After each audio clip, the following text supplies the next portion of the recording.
जय श्री हरि, जय श्री नारायण। आज मैं आपको सुनाने जा रही हूँ पावन सफला एकादशी की अद्भुत चमत्कारिक कथा। कहते हैं इस कथा को भाव से सुनने मात्र से भी मनुष्य के जीवन में सौभाग्य जाग उठता है। तो आइए श्रद्धा और भक्ति के साथ कथा का आरंभ करते हैं। बहुत प्राचीन समय की बात है। चंपावती नामक नगर में राजा महिष्मत राज्य करते थे। राजा बड़े दयालु, न्यायप्रिय और धर्मात्मा थे, परंतु उनके 4 पुत्रों में सबसे बड़ा पुत्र लुम्पक बिल्कुल विपरीत स्वभाव का था। लुम्पक अत्यंत दुष्ट, आलसी, क्रूर और पापी प्रवृत्ति का था। वह ना माता पिता का सम्मान करता था और ना ही राज्य के नियमों का पालन करता था। वह चोरी करता, हिंसा करता, लोगों को परेशान करता और सारा समय गलत संगति में बिताता। राजा महिष्मत ने उसे समझाया, परंतु लुम्पक पर किसी बात का असर नहीं हुआ।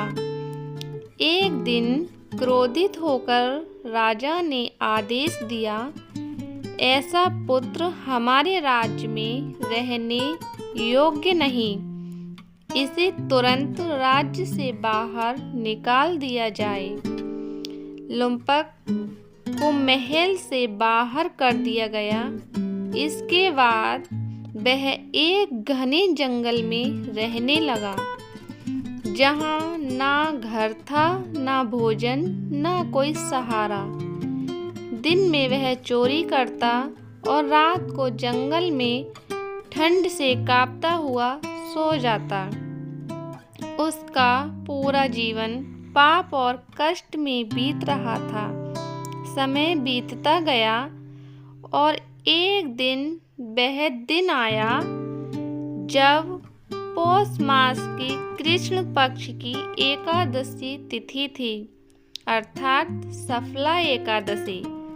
उस रात भीषण ठंड थी। लुम्पक ठंड और भूख के मारे बेहोश हो गया। सुबह जब उसकी आँख खुली तो उसने देखा कि वह श्री विष्णु के पवित्र उपवन में पड़ा है। धीरे धीरे उसके मन में भगवान के प्रति भक्ति जागने लगी। उस दिन उसके पास भोजन के नाम पर कुछ भी नहीं था। वह पूरे दिन यूं ही भूखा प्यासा पड़ा रहा।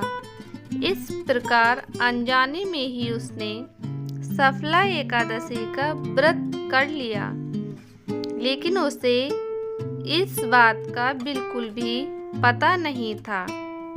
शाम को उसे जंगल में कुछ सूखे फल मिले। उन फलों को वह खुद खाने वाला था, लेकिन अचानक उसके मन में आया, क्यों ना इन्हें मैं भगवान विष्णु को अर्पित कर दूं।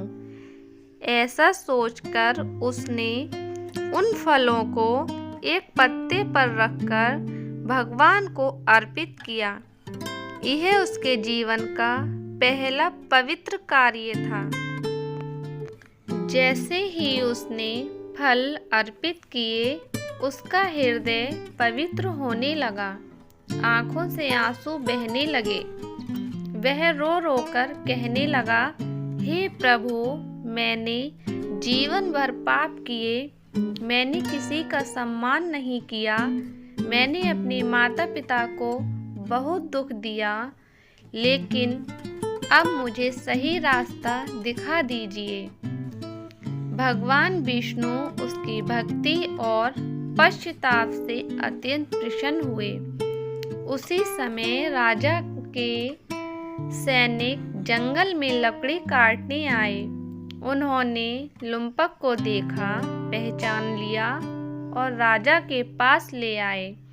जब राजा ने देखा कि उसका पुत्र अब अहंकारी नहीं बल्कि बेहद विनम्र और बदल चुका है, तो उन्होंने उसे गले लगा लिया।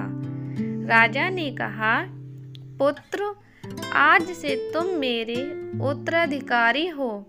भगवान विष्णु की कृपा तुम पर बरस चुकी है। लुम्पक ने सफला एकादशी की दिव्य शक्ति से अपना पूरा जीवन बदल लिया। वह आगे चलकर एक महान दयालु और न्याय प्रिय राजा बना। वह हमेशा कहता, मेरे जीवन को सफल बनाने वाली सिर्फ और सिर्फ सफला एकादशी है। साथियों, जो भी व्यक्ति श्रद्धा से सफला एकादशी की व्रत कथा सुनता है और भगवान विष्णु का स्मरण करता है, उसके हृदय की असफलताएं समाप्त होकर भाग्य का उदय होता है।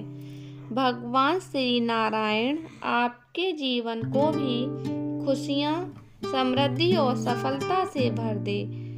जय श्री हरि, जय श्री विष्णु। आपके लिए वीडियो अच्छी लगी हो तो लाइक से सब्सक्राइब अवश्य करें। कमेंट में जय श्री हरि अवश्य लिखें।